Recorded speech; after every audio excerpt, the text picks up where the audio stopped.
E aí, pessoal? Bem-vindos a mais The Deep Dive. Hoje a gente vai se aprofundar na história do Deutsche Bank. Um gigante bancário que bem se viu no meio de vários escândalos, lavagem de dinheiro e até conexões com figuras como, você sabe, Putin e Trump. Pois é, a história do Deutsche Bank é um daqueles casos que você fica pensando como um banco desse tamanho tão importante no sistema financeiro global acaba se metendo em tanta enrascada. Pois é. A gente tem aqui uma pilha de artigos e pesquisas. Nossa.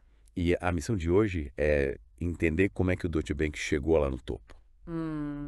E como essa escalada ambiciosa acabou levando à sua queda. A gente vai ter que desvendar os bastidores do poder, entender como esses escândalos aconteceram.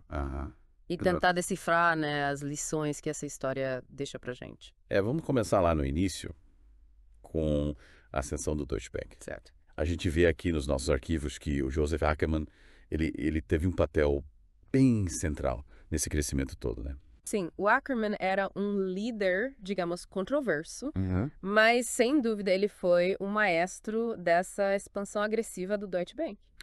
Principalmente em mercados emergentes, como a Rússia. A Rússia? E é aí que a história começa a ficar interessante. Porque a Rússia, naquela época, era governada pelo Putin. Certo. E pelo que a gente está vendo aqui, a relação entre o Ackerman e o Putin era bem próxima, a ponto do Deutsche Bank ser apelidado de Banco de Putin. Exatamente. Essa proximidade, ela não era só política, não. Ela se traduzia em vantagens bem concretas para o Deutsche Bank. A gente está falando de contratos milionários, acesso privilegiado a mercados. E até a contratação de familiares de políticos russos. Opa, peraí. Contratação de familiares. Isso já é um sinalzinho amarelo, né? Será que já é um sinal de que as coisas não iam acabar bem? É bem possível. E essa é só a ponta do iceberg. Mergulhando mais fundo, a gente descobre uma cultura de excessos dentro do Deutsche Bank. Festas extravagantes, bônus exorbitantes. Caramba. E, mais grave, indícios de lavagem de dinheiro. Falando em lavagem de dinheiro, a gente não pode deixar de falar do esquema Capitão Kirk, né? O nome até parece brincadeira. Mas pelos documentos era um esquema bem sofisticado de movimentar bilhões de dólares. O nome é curioso mesmo. Oh, Mas como que funcionava essa operação? Era complexo, viu? Envolvia compra e venda de ações do próprio Deutsche Bank. Só que em moedas diferentes. Entendi. Clientes russos compravam ações em rublos lá em Moscou.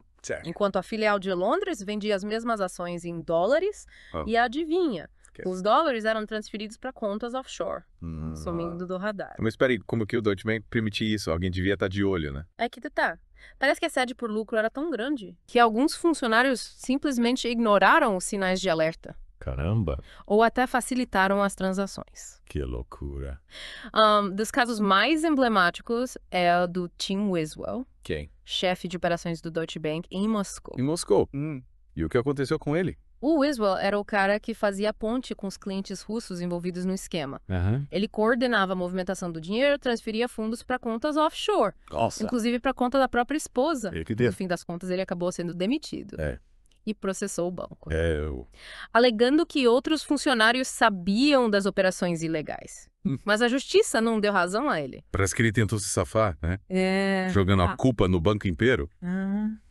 Mas e o Deutsche Bank? Saiu impune dessa? De jeito nenhum. Os reguladores americanos e britânicos não perdoaram. O Deutsche Bank teve que pagar multas milionárias. Caramba. Centenas de milhões de dólares por causa da sua participação nesses esquemas de lavagem de dinheiro. Nossa, que prejuízo. Mas essa história não acaba por aí. Não. A gente ainda tem que falar do Donald Trump. Que também teve um rolo bem complicado com o Deutsche Bank. Verdade. Antes de ser presidente do ZOA, o Trump já era famoso pelos seus negócios imobiliários. E pela sua fama de não pagar as dívidas. É verdade. E adivinha quem era o principal credor dele? Deutsche Bank, claro. Exatamente. O Deutsche Bank emprestou milhões para o Trump construir seus empreendimentos, como a Trump Tower em Chicago. E como era de se esperar, o Trump deu um calote no banco durante a crise financeira de 2008. Sério? E como ele se safou dessa? Ele alegou força maior, usando a crise como desculpa para não pagar a dívida. É um conceito jurídico que, em termos bem simples, significa que algo completamente fora do controle dele impediu o cumprimento do contrato. Ou seja, a culpa era da crise, não dele. Que cara de pau. E o Deutsche Bank aceitou essa desculpa esfafapada. É que a gente quiser, aceitou. Não. Renegociou a dívida e continuou emprestando dinheiro pro Trump. Gente. Parece que o banco tinha um fraco por clientes poderosos. Mesmo que eles fossem péssimos pagadores. Pelo jeito, o Deutsche Bank não aprendeu a lição com os problemas na Rússia e continuou se metendo em negócios arriscados. A gente vai ter que deixar essa história no ar por enquanto. Isso. Porque chegamos ao fim da primeira parte do nosso mergulho. E aí, pessoal, de volta ao The Deep Dive. Que é isso aí? Na primeira parte, a gente viu como o Deutsche Bank se tornou um gigante, mas também como a ambição e a falta de escrúpulos meio que plantaram as sementes da crise, né?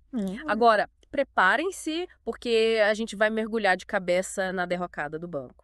Apertem os cintos, porque a descida é turbulenta. A gente deixou a história no ponto em que o Trump se torna presidente do ZOE. E o Deutsche Bank fica com um cliente problemático na Casa Branca. Exato. Imagina a dor de cabeça para o banco. Todos os negócios com Trump, que já eram controversos, viram alvo de investigação.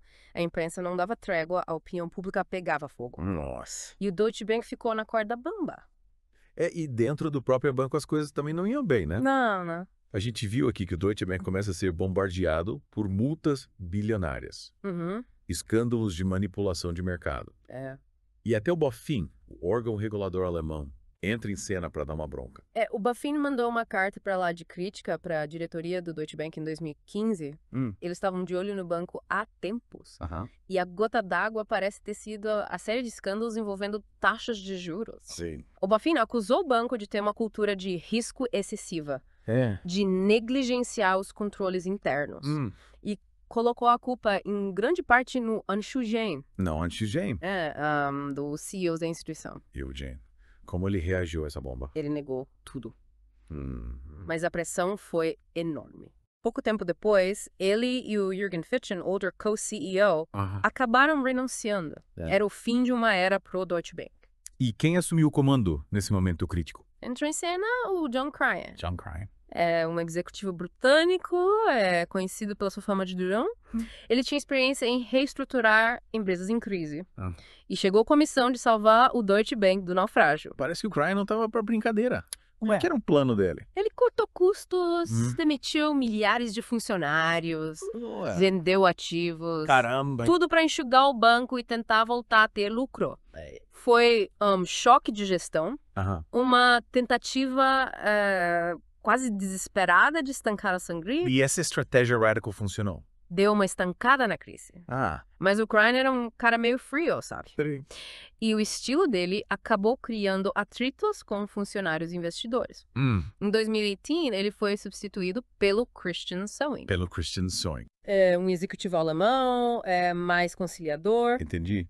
E o Sewing, qual foi a cartada dele? Ele resolveu focar nos negócios tradicionais do Deutsche Bank. Tipo, empréstimos e gestão de patrimônio. A ideia era diminuir a dependência da área de banco de investimento, que é muito arriscado e volátil. Foi uma aposta na volta das raízes, sabe? Busca de uma estabilidade que o banco já não tinha há muito tempo. Então o Deutsche Bank estava tentando se reinventar, né? Voltar a ser o que era antes. Será que essa estratégia deu certo? A gente que lembra que o Deutsche Bank, apesar dos pesares, ainda é um gigante.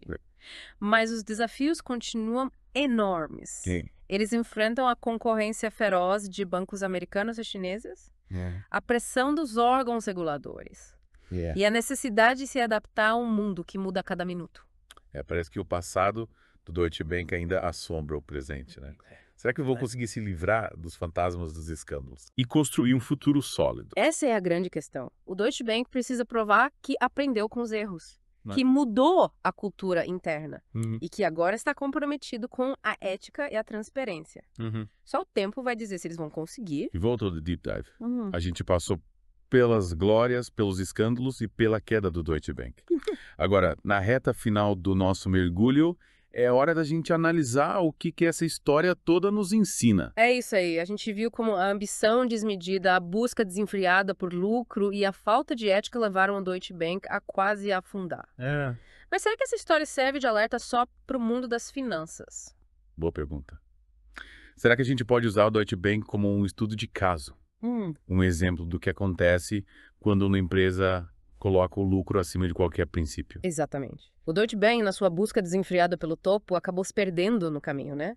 Ignorou os riscos, fechou os olhos para os alertas e acabou atalado em escândalos. É uma lição para qualquer empresa, de qualquer setor. A ética e a sustentabilidade não podem ser deixadas de lado. E a gente viu como essa cultura de vale tudo pelo lucro contaminou o banco de cima para baixo, né? Funcionários ignorando alertas, executivos fechando acordos escusos, tudo em nome do bônus, do crescimento a qualquer custo. E as consequências foram devastadoras, não só para o Deutsche Bank, mas para todo o sistema financeiro. A crise de 2008, que teve o Deutsche Bank como um dos protagonistas, deixou um rastro de destruição na economia global. A gente viu como as decisões de um único banco podem ter um impacto enorme no mundo inteiro, né? E como essa história nos faz questionar qual que é o papel das instituições financeiras, o poder que elas têm, a responsabilidade que elas carregam. A história do Deutsche Bank nos mostra que a autorregulamentação sozinha não basta. É preciso ter regras claras, uma fiscalização rigorosa e punições severas para quem desrespeita as leis. Será que o Deutsche Bank aprendeu a lição? A gente viu que eles estão tentando mudar, né? Focando em negócios mais tradicionais, adotando uma postura mais ética. Será que essa mudança é real ou é só fachada? É difícil saber o que se passa por trás das cortinas, né? O Deutsche Bank precisa mostrar, na prática, que mudou de verdade. Que a cultura interna é outra. Que a busca pelo lucro não vai mais atropelar a ética. Só o tempo vai dizer se o Deutsche Bank vai conseguir se reerguer, né? Se livrar do peso do passado e reconquistar a confiança do mercado. Mas uma coisa é certa, a história deles serve de alerta para todos nós. A história do Deutsche Bank nos mostra que o sucesso a longo prazo depende de valores sólidos, de uma conduta ética irrepreensível e de um compromisso genuíno com a sustentabilidade. A busca pelo lucro não pode ser a única bússola que guia as empresas. Porque, no fim das contas, o preço a pagar pode ser muito alto, não só para a empresa, mas para toda a sociedade. É isso aí. E assim a gente termina nosso mergulho na história do Deutsche Bank. Espero que vocês tenham gostado da viagem. Esperamos que tenham aprendido com a história do Deutsche Bank tanto quanto a gente. Valeu, pessoal. Até a próxima.